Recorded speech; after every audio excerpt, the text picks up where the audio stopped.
I found my nephew sitting alone in his room on prom night, still wearing his tuxedo, staring at a photo on his phone. Daniel, what are you doing here? You're supposed to be at prom. He looked up at me with red-rimmed eyes and said something that made my heart stop. I was saving the last dance for you, Auntie. I stood there in the doorway, confused. What are you talking about? He turned his phone toward me. The photo was of me and his mother, my sister Rachel, at our high school prom, 20 years ago. We were laughing, arms around each other, wearing matching corsages. My throat tightened. I remembered that promise. I remembered that dance. Daniel, that's sweet, but I don't understand why you're here instead of at your prom. He set down his phone and looked at me with an expression that was far too old for his 18 years. Because Mom can't be there. And I thought maybe if I saved the last dance for you, it would be like she was there anyway. That's when I understood. My sister Rachel had died 6 months ago. Breast cancer. She was only 38 years old. And her son, my nephew, the boy I'd helped raise, had skipped his senior prom because he couldn't bear to go without his mother. But there was more to this story, so much more. And what happened next would change both of our lives forever. Let me take you back. Let me tell you about Rachel and me and why that prom promise meant everything. We were Irish twins, born 11 months apart. Rachel was older, but people always thought I was because I was taller and more serious. Rachel was the fun one, the spontaneous one, the one who could light up a room just by walking into it. We did everything together. Same schools, same friends, same activities. When we were 16 and 17, we both got asked to prom by boys we'd been crushing on for months. I was going with Marcus Chen, the captain of the debate team. Tommy was going with Tommy Rodriguez, the star of the soccer team. I'm scared, she said. What if this changes everything? What if we go to prom with these boys and then we're not sisters anymore? What if we become those girls who ditch their friends for guys? That's not going to happen. How do you know? I thought about it. Then I had an idea. Let's make a promise. No matter what happens at prom, no matter how magical the night is, no matter how much we like these boys, we save the last dance for each other. Just you and me. Sisters before misters. Rachel laughed through her tears. Sisters before misters. I like that. Deal? Deal. And we kept that promise. Prom was magical. Marcus kissed me during a slow song, and I felt like I was floating. Rachel and Tommy were crowned prom king and queen, and she was radiant. But when the DJ announced the last song of the night, Rachel found me in the crowd. She grabbed my hand, pulled me onto the dance floor, and we danced together while our dates watched and smiled. It was one of the best moments of my life. Rachel and I stayed close through college, through our 20s, through everything. When she got pregnant at 23 with Daniel, I was in the delivery room. When she married Daniel's father, a mistake that lasted 3 years before he left, I helped her through the divorce. And when she was diagnosed with stage 4 breast cancer at 37, I moved into her house to help take care of her and Daniel. I was there for all of it. The chemo, the surgeries, the hope, the despair, the final weeks when we knew she wasn't going to make it. And I was there when she died, holding her hand with Daniel on her other side. Now here was Daniel, 6 months later, sitting in his room on prom night, trying to honor his mother's memory in the only way he knew how. Daniel, I said softly, sitting down next to him on the bed, your mom would want you at prom. She'd want you to have fun, to make memories, to dance with someone special. I know, but I couldn't do it, Auntie Jen. I got there, I walked in, I saw everyone dancing and laughing, and all I could think about is how Mom should be there taking pictures, how she should be embarrassing me by crying and telling everyone how handsome I look, how she should be waiting up for me to come home so she could hear all about it. He wiped his eyes roughly. And then I remembered that story about you and her at prom, about the last dance, and I couldn't stay there. I couldn't dance with anyone when the person I really wanted to dance with was gone. My heart shattered into a million pieces. So I came home, he continued, and I thought, maybe if you and I danced, just one dance, it would be like keeping the tradition alive, like Mom was here with us. I looked at this boy, this young man who'd lost his mother too soon, who was trying so hard to hold on to her memory, who was so much like Rachel it hurt to look at him sometimes. Okay, let's dance. Really? Really. But not here. Come with me. I took his hand and led him downstairs. Our house, the house I'd shared with Rachel and Daniel for the past year, had a big living room with hardwood floors. Perfect for dancing. I pulled out my phone and scrolled through my music until I found it. The song Rachel and I had danced to at prom. I Hope You Dance by Leanne Womack. As the music started, I held out my hand to Daniel. May I have this dance? He smiled, the first real smile I'd seen from him in weeks, and took my hand. We danced in the living room, just the two of us, and I could feel Rachel there with us. In the music, in the memories, in the love that connected all three of us. When the song ended, Daniel hugged me tight. Thank you, Auntie Jen. That was exactly what I needed. Me too, kiddo. But then he pulled back and looked at me with an expression I couldn't quite read. Auntie Jen, can I tell you something? Something I've never told anyone? Of course. The real reason I didn't want to go to prom wasn't just because Mom wasn't there. What do you mean?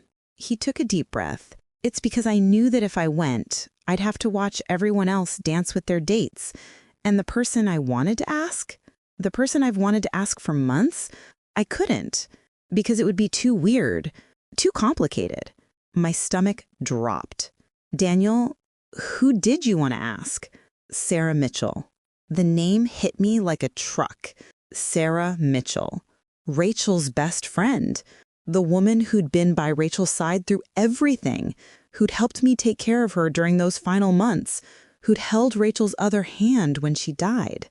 Sarah Mitchell, who was also my girlfriend. I need to explain something I haven't told you yet. I'm gay.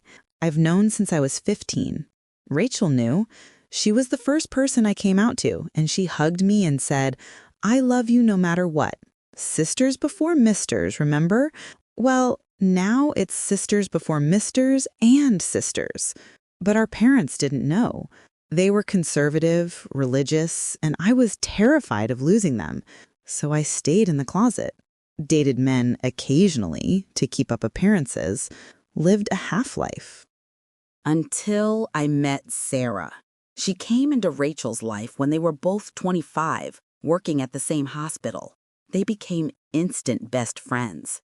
And I became instantly, hopelessly in love with her. But I couldn't tell anyone. Not Rachel, not Sarah, not anyone. For 12 years, I watched Sarah from a distance, watched her date other women, watched her fall in love, break up, fall in love again, watched her live the authentic life I was too scared to live. And then Rachel got sick. Sarah was there for everything. She took shifts sitting with Rachel when I needed to sleep. She researched treatments and clinical trials. She held Rachel's hand during the worst moments, and slowly, Sarah and I became close, really close. 3 months before Rachel died, Sarah and I were sitting in the hospital cafeteria at 2 a.m. Rachel was sleeping upstairs, finally resting after a particularly bad day. I don't know how you do it, Sarah said. You're so strong.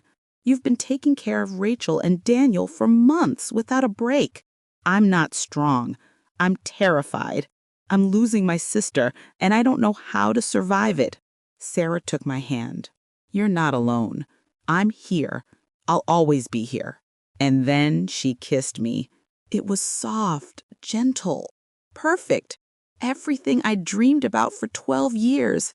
When we pulled apart, I was crying. I've wanted to do that since the day I met you, Sarah said. Me too. Why didn't you ever say anything? Because I was scared. Because I'm still not out to my parents. Because I didn't want to complicate Rachel's life with my drama. Jen, you're not drama. You're the most important person in my life besides Rachel. And I think Rachel knew about both of us. What? She told me once, about a year ago, that she hoped I'd take care of you after she was gone. She said you two were a perfect match, and she couldn't think of anyone better for you. I started sobbing. She knew? She knew, and she approved. After that night, Sarah and I started dating, secretly, because I still wasn't ready to come out to my parents. But we were together. Rachel died knowing that I'd have Sarah, that I wouldn't be alone. And for 6 months, Sarah and I had been navigating our relationship while also grieving Rachel and helping Daniel through his grief. But Daniel didn't know. Nobody knew except us, until now. You wanted to ask Sarah to prom? I said carefully. Daniel nodded, looking embarrassed. I know it's weird. She's Mom's best friend. She's 36. I'm 18. It's completely inappropriate. But I've had this stupid crush on her for years, and I thought maybe if I asked her to prom as friends, just to honor Mom's memory, it would be okay. Relief flooded through me. He wanted to ask her as friends, not as a date. Why didn't you? I asked. Because I saw the way she looks at you. My heart stopped. What? Daniel looked at me with eyes that were far too knowing. Auntie Jen, I'm not blind. I've seen the way Sarah looks at you when she thinks no one's watching. I've seen the way you look at her. I've seen you two holding hands when you thought I was asleep. I've known for months. Daniel, it's okay, he said quickly. I'm not upset. I think it's great, actually. Mom would be happy. She always wanted you to find someone who made you happy. She told you that? Not in so many words, but a few weeks before she died, she told me to take care of you after she was gone. She said you'd spent your whole life taking care of everyone else, and it was time someone took care of you. She said Sarah was good for you. I sat down heavily on the couch. She really said that? Yeah, and then she made me promise something. What? She made me promise that when you were ready to come out to Grandma and Grandpa, I'd stand by you, that I'd support you no matter what they said, that I'd make sure you knew you weren't alone. Tears streamed down my face. Your mom was the best, Daniel finished. I know. And she loved you so much, Auntie Jen. She wanted you to be happy. She wanted you to live your truth. I'm scared, I admitted. I'm 39 years old, and I'm still scared to tell my parents I'm gay. Then don't tell them alone. Let me be there. Let Sarah be there. Let us support you the way you've supported me. I looked at this incredible young man, this boy who'd lost his mother but was still thinking about others, who'd skipped his prom not because he was wallowing in grief, but because he was trying to honor a family tradition. You know what? I said. You're right. It's time. But first, we need to fix something. What? You're going to prom. Auntie Jen, it's almost over. I don't care. Get in the car. We're going. But no buts. Your mother would kill me if I let you miss your senior prom. And besides, I have an idea. 20 minutes later, we pulled up to the hotel where prom was being held. The dance was still going strong. We could hear the music from the parking lot. Daniel looked nervous. I don't know about this. Trust me. I texted Sarah. Are you home? I need you to come to the Hilton downtown. Wear something nice. It's important. She responded immediately. On my way. Everything okay? Better than okay. Just trust me. We walked into the hotel. Daniel's classmates were everywhere, dancing, laughing, taking photos. A few of them saw Daniel and waved. Dude, you made it! We thought you weren't coming. Daniel smiled awkwardly and waved back. The prom was in full swing. The DJ was playing a mix of current hits and throwbacks. The decorations were elaborate. Clearly, the prom committee had worked hard. Sarah arrived 15 minutes later, wearing a beautiful blue dress. She saw me and Daniel and hurried over. What's going on? Is everything okay? Everything is fine, I said. But Daniel has something to ask you. Daniel looked at me with wide eyes. I nodded encouragingly.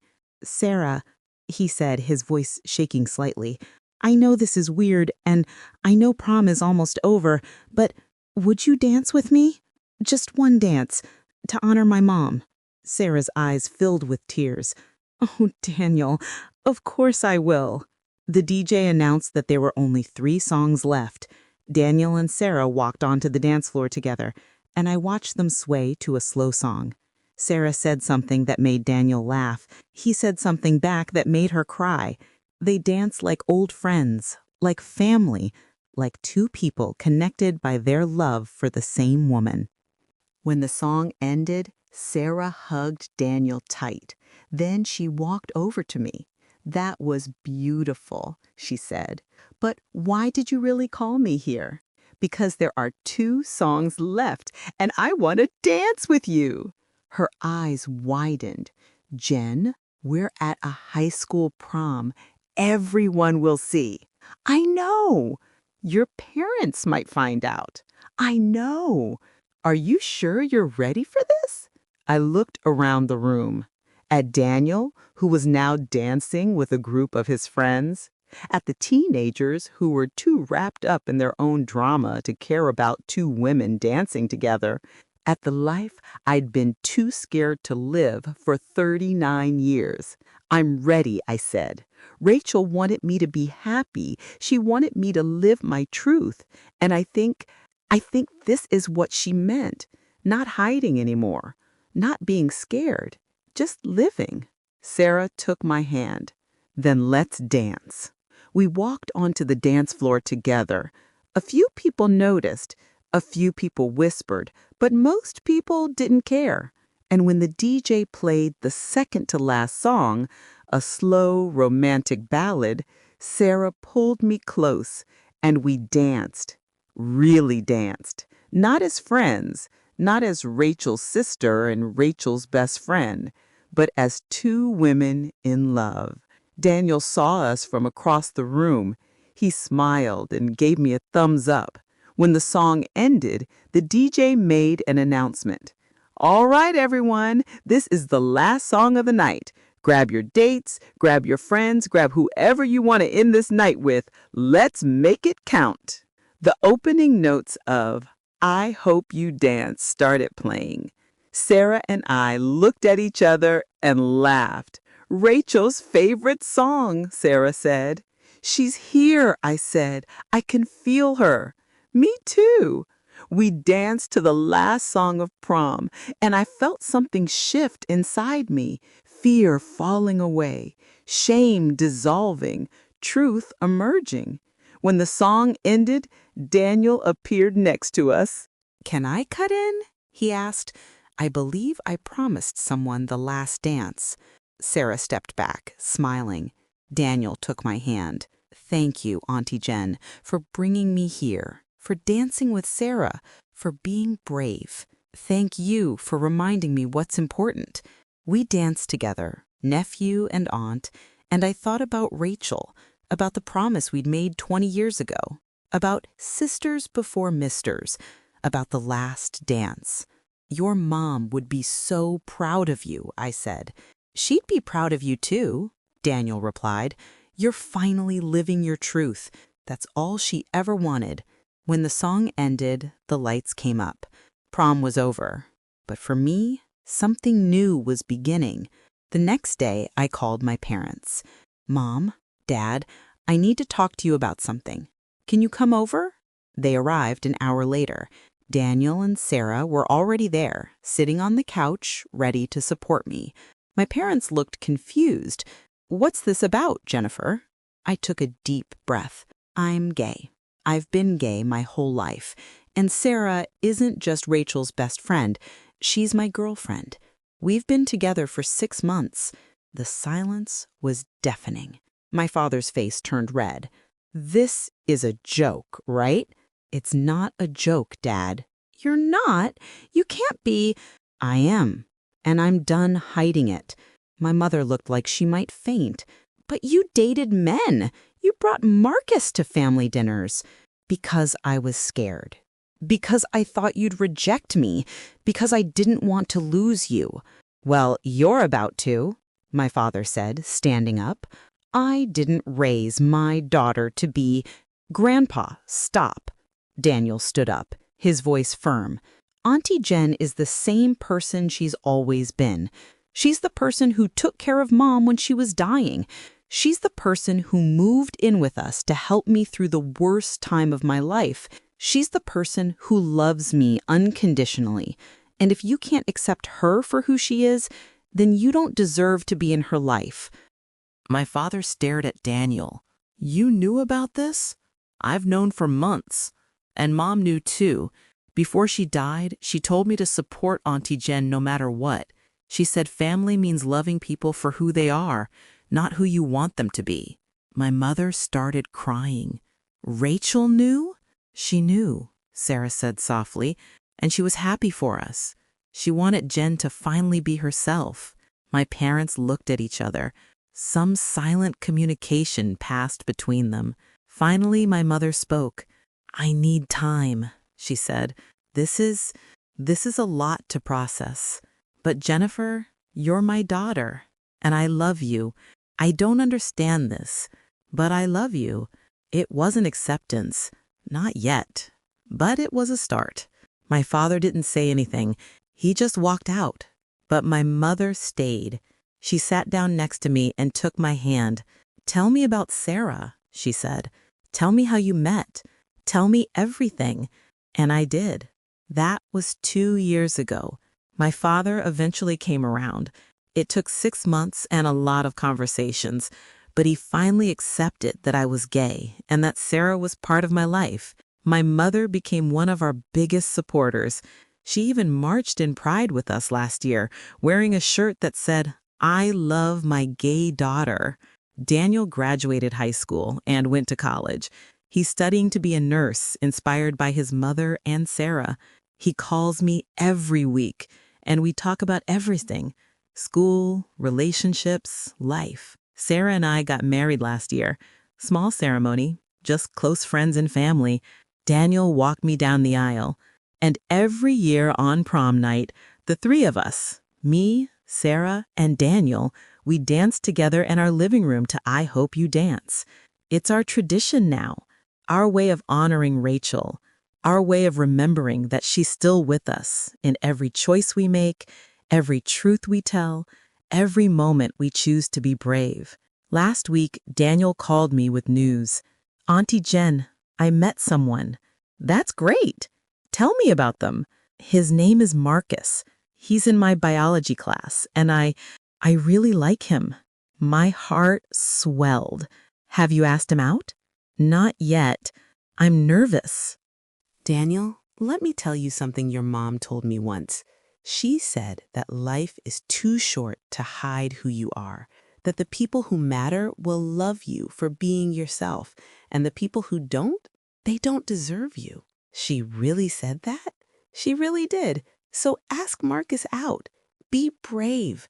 Live your truth. Okay, I will. And Auntie Jen? Yeah? Thank you for showing me what it looks like to be brave, for teaching me that it's never too late to be yourself. Thank you for reminding me why it matters. After we hung up, Sarah found me crying in the kitchen. What's wrong? Nothing's wrong. Everything's right. Daniel's going to ask out a boy. He's living his truth. And it's because Rachel taught us all how to love without conditions. Sarah hugged me. She'd be so proud of all of us. I know. I wish she could see it. Maybe she can. Sometimes I think about that night, the night Daniel came home from prom and said he was saving the last dance for me. I think about how one moment of vulnerability, one honest conversation, changed everything. If Daniel hadn't told me the truth about why he skipped prom, I might never have found the courage to come out to my parents. If I hadn't brought him back to prom, I might never have danced with Sarah in public. If Rachel hadn't made Daniel a promise to support me, I might still be hiding. Everything is connected. Every choice, every moment, every dance. Rachel used to say that life is just a series of last dances, that every ending is also a beginning, that every goodbye makes room for a new hello. She was right. Her death was the end of one chapter, but it was also the beginning of so many others.